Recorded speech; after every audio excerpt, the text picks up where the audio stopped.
For the best experience, please use headphones or listen in a quiet environment. Unlock the secrets to time mastery. Transform your life starting today. What would you do if you had unlimited time? Imagine that for a moment. No deadlines, no ticking clock, no race against time. How would you live? What would you focus on? Who would you become? Today, I want to invite you on a journey of imagination, introspection, and transformation. Because the truth is, while we don't have unlimited time, we do have the power to decide what to do with the time we've got. And that decision, it changes everything. Let's start with a simple yet profound idea. Time is the most valuable currency you have. Steve Jobs once said, "Your time is limited, so don't waste it living someone else's life." Let that sink in for a moment. What does it mean to live someone else's life? It means doing things out of obligation, fear, or expectation, instead of passion, purpose, and conviction. So, let me ask you, are you spending your time or investing it? The Bible offers a profound perspective on time in Psalm 90:12. Teach us to number our days, that we may gain a heart of wisdom. This verse reminds us that our days are finite, and acknowledging that fact helps us live with intention and wisdom. Think about it. How often do we go through the motions, assuming there will always be more time? But when we pause to truly number our days, we start prioritizing what matters most. The book Essentialism by Greg McKeown echoes this sentiment, emphasizing the importance of discerning what truly matters. McKeown writes, "If you don't prioritize your life, someone else will." This quote resonates deeply because it's a call to action. Reflect on how often you allow external demands or societal expectations to dictate your day. Now imagine reclaiming that control and focusing on what you value most. Think about it. If you had unlimited time, would you keep doing what you're doing now? Or would you dare to dream bigger, act bolder, and live deeper? The beauty of this question isn't in imagining infinity. It's in recognizing the urgency of now. Because when you strip away the distractions and excuses, what remains is a question of choice. And the good news is, you don't need unlimited time to make extraordinary things happen. You just need to start using the time you have differently. The illusion of scarcity. We often think, if only I had more time, I could do this or that. But what if the real issue isn't the amount of time, but how you prioritize it? Let's take a hard look at the hours in your day. How many of them are spent on things that don't serve you? Social media scrolling, endless email chains, mindless television. Sound familiar? Now let's flip the script. What if you reclaimed even 1 hour a day for something meaningful? 1 hour to learn a new skill. 1 hour to nurture your relationships. 1 hour to work on your health. Over a year, that's 365 hours. That's 9 full work weeks. Imagine the transformation waiting for you there. Consider Ecclesiastes 3:1, which says, "To everything there is a season and a time for every matter under heaven." This scripture underscores the idea that time is a divine gift, meant to be allocated wisely. Think about the seasons of your own life. Are you spending your time in alignment with your current priorities and values, or are you stuck in a season that no longer serves you? A real-world example of overcoming the illusion of scarcity comes from the story of Arianna Huffington, founder of the Huffington Post. At the height of her career, she collapsed from exhaustion and overwork. This life-altering moment forced her to reassess how she was spending her time. She began to prioritize rest, mindfulness, and the activities that truly mattered to her. The result? Not only did her personal well-being improve, but her professional success reached new heights as she focused on meaningful strategic work instead of spreading herself too thin. Philosopher Seneca once wrote, "It is not that we have a short time to live, but that we waste a lot of it." This timeless quote reminds us to audit how we use our hours. Reflecting on how much time we dedicate to trivialities is the first step to reclaiming it for what matters. Redefining productivity.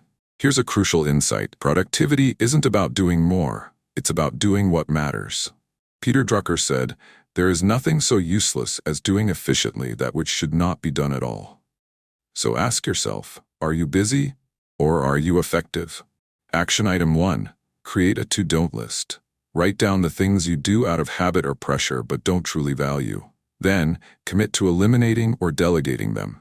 Free up your mental and emotional bandwidth for what genuinely matters. A real-world example. Think about Warren Buffett, one of the most successful investors in history. Buffett is famous for his approach to time management. He once advised a colleague to write down their top 25 career goals. Then he told them to circle the top 5 and avoid the other 20 at all costs. Why? Because the other 20, though important, were distractions from the goals that truly mattered. This principle, known as the Buffett rule, is a testament to the power of focus and prioritization. Tony Robbins, a world-renowned motivational speaker, emphasizes, where focus goes, energy flows. This means that our attention fuels our progress. If we dilute our focus with unnecessary tasks, our energy becomes scattered, leaving little room for meaningful accomplishments. In the book Deep Work by Cal Newport, he highlights the importance of uninterrupted focus. Newport writes, "Clarity about what matters provides clarity about what does not." This principle reinforces the need to carve out time for meaningful, focused work. For instance, if you're writing a book, schedule 2-hour blocks of undistracted time to write each day. Over weeks and months, this discipline leads to extraordinary results. Common misconceptions and mistakes about time management. Many people believe that time management is about cramming more tasks into an already packed schedule. This is one of the biggest misconceptions. Real productivity comes from doing less but better. People often mistake activity for progress, thinking, if I'm busy, I must be effective. But being busy is not the same as being productive. A study published in the Journal of Personality and Social Psychology found that people frequently overestimate their ability to multitask. They believe they can handle multiple tasks simultaneously without losing efficiency. However, the study revealed that switching between tasks reduces overall productivity by as much as 40%. This phenomenon, known as task switching cost, highlights the importance of focusing on one task at a time. Another common mistake is underestimating the power of rest. People often glorify hustle culture, believing that working longer hours equates to greater success. Yet, research from Stanford University shows that productivity per hour declines sharply when a person works more than 50 hours a week. Beyond 55 hours, the decline becomes so steep that additional work hours are essentially wasted. So, how do you overcome these misconceptions? First, embrace the principle of single tasking. Dedicate specific blocks of time to focused work, free from distractions. Turn off notifications, close unnecessary tabs, and give your full attention to the task at hand. Second, prioritize rest and recovery. Schedule breaks and ensure you get adequate sleep. Remember, your brain is not a machine, it needs time to recharge. Former U.S. President Dwight D. Eisenhower once said, "What is important is seldom urgent, and what is urgent is seldom important." Known as the Eisenhower Matrix, this principle teaches us to prioritize tasks that align with long-term goals, rather than reacting to immediate pressures. Implementing this mindset can drastically improve how you manage your time. The power of vision. When you think about having unlimited time, what comes to mind? Most people dream about writing a book, starting a business, traveling the world, or spending more time with loved ones. Why aren't you doing those things now? The common answer is, I'll do it someday. But here's the truth. Someday is a code word for never. Proverbs 29:18 says, "Where there is no vision, the people perish." This verse highlights the critical importance of having a clear vision for your life. Without vision, you drift. But with vision, you are anchored, focused, and purposeful. Vision is the starting point of all achievement. Napoleon Hill said, "Whatever the mind can conceive and believe, it can achieve." But vision without action is merely a daydream. So here's action item 3. Write down your top 3 life goals. Make them specific, measurable, and time-bound. Then for each goal, identify the first small step you can take today, not tomorrow, today. A real-world example of vision in action is Elon Musk's pursuit of space exploration through SpaceX. Musk envisioned a future where humanity could colonize other planets to ensure survival. Despite numerous setbacks, he stayed committed to his vision. Today, SpaceX is revolutionizing space travel, proving the power of combining vision with action. The role of fear. Fear often masquerades as practicality. You think, what if I fail? What if I'm not good enough? But here's the thing. Fear is a story you tell yourself. And like any story, it can be rewritten. There's a powerful quote by Marianne Williamson. "Our deepest fear is not that we are inadequate. Our deepest fear is that we are powerful beyond measure. What would happen if you stopped letting fear dictate your choices? Would you start that business, write that book, or learn that skill? In Joshua 1:9, God says, "Have I not commanded you? Be strong and courageous. Do not be afraid. Do not be discouraged, for the Lord your God will be with you wherever you go." This promise reminds us that fear can be overcome when we lean into faith and take action. Scientific studies have shown how fear impacts decision-making and productivity. A 2016 study published in the journal Frontiers in Psychology explored the concept of fear paralysis. It found that fear often triggers the brain's amygdala, causing us to overestimate risks and underestimate our abilities.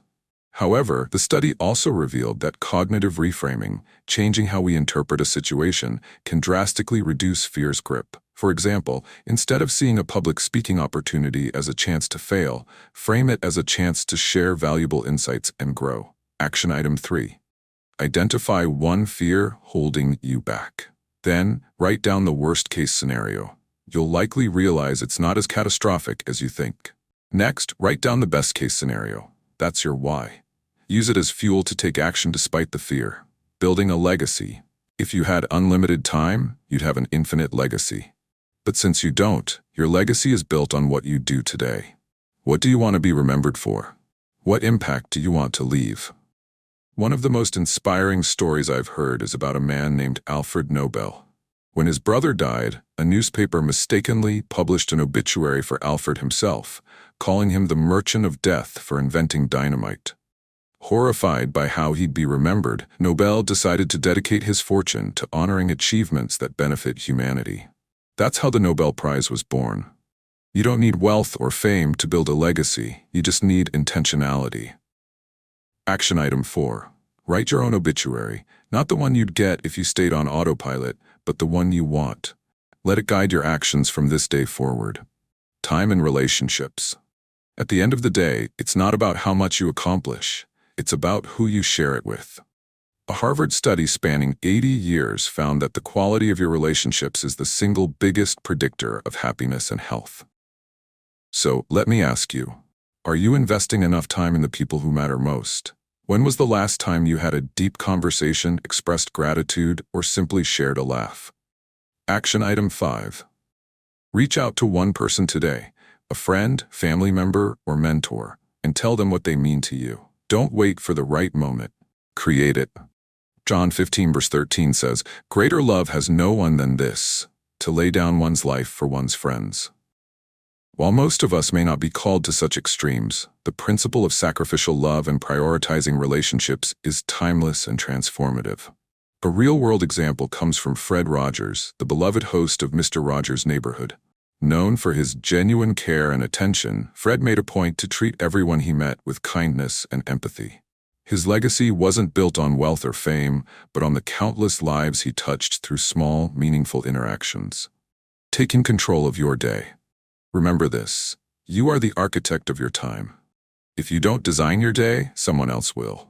That's why you need rituals. Morning routines set the tone. Evening routines provide closure. In between, it's all about focus. Action item 6. Start your day with 3 intentional questions. 1. What am I grateful for today? 2. What's the most important thing I can accomplish? 3. Who can I serve or uplift? End your day with 3 reflections. 1. What went well? 2. What could I improve? 3. What am I excited about tomorrow? The gift of time. Here's the ultimate truth. Time is a gift, but like any gift, its value depends on how you use it. You don't need unlimited time to live an extraordinary life. You just need to be intentional, courageous, and committed. So here's my challenge to you. Pick one action item from today, just one. Maybe it's creating a to-don't list, setting a bold goal, or reaching out to someone you love. Whatever it is, do it now. Don't let this be another video you watch and forget. Let it be the spark that changes your life. Have you learned something new today? Has anything resonated with you? If so, hit that subscribe button, click the notification icon, and give this video a like. Why? Because when you engage, it helps this message reach more people. It's not just about growing a channel. It's about creating a community of action takers who inspire each other to live fully. And before you go, I want to hear from you. What topics do you want to explore next?